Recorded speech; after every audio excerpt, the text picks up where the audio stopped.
દિવ્યાંગ વિદ્યાર્થીઓ માટે રાહતના સમાચાર। દિવ્યાંગ વિદ્યાર્થીઓને પરીક્ષામાં અપાશે વધુ સમય। ધોરણ 9 થી 12ના દિવ્યાંગ વિદ્યાર્થીઓ માટે આ નિર્ણય લેવામાં આવ્યો છે।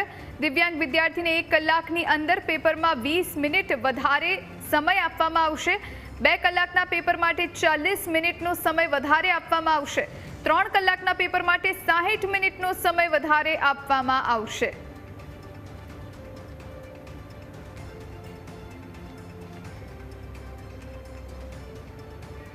तो दिव्यांग विद्यार्थियों माटे आ राहतना समाचार है।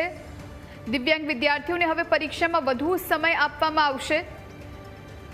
धोरण 9 થી 12 दिव्यांग विद्यार्थियों माटे आ निर्णय लेवामां आव्यो छे। तो 1 कलाकना पेपर में 20 मिनिट वधारे समय आपवामां आवशे।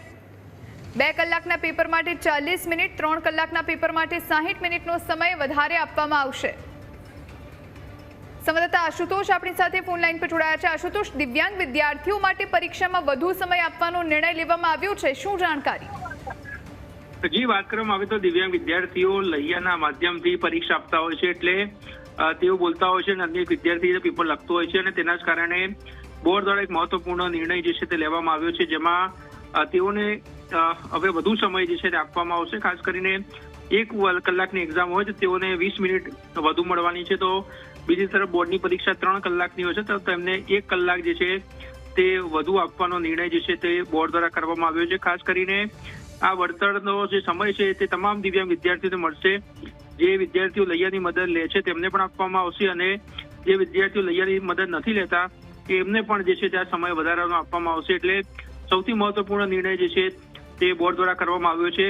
ખાસ કરીને વાત કરીએ તો જે દિવ્યાંગ અધિનિયમ છે 2016 તેમાં 25/9/2017ના રોજ પરિપત્ર જાહેર કર્યો હતો। તેમાં સુધારો જે છે તે હવે કરવામાં આવ્યો છે। જે સંદર્ભ 4 છે તેમાં હવે સુધારો જે છે કરી દેવામાં આવ્યો છે। એટલે વિદ્યાર્થીઓને જે છે તે સૌથી મોટી રાહત જે છે તે મળવાની છે। એક તરફ તેઓએ પાસિંગ માર્ક્સ પણ જે છે તે વિદ્યાર્થીઓ કરતાં ઓછા લાવવાના હોય છે, તો બીજી તરફ હવે તેમને વધુ સમય મળતા ક્યાંક ને ક્યાંક તેઓને વધુ સારા માર્ક્સ જે છે તે પણ મેળવી શકશે અને તેઓને 9 થી 12 તમામ ધોરણમાં લાગુ જે છે તે કરવામાં આવ્યું છે। એટલે બોર્ડનો વિદ્યાર્થી હોય કે ન હોય તમામ વિદ્યાર્થીઓ જે છે તેનો લાભ મળશે।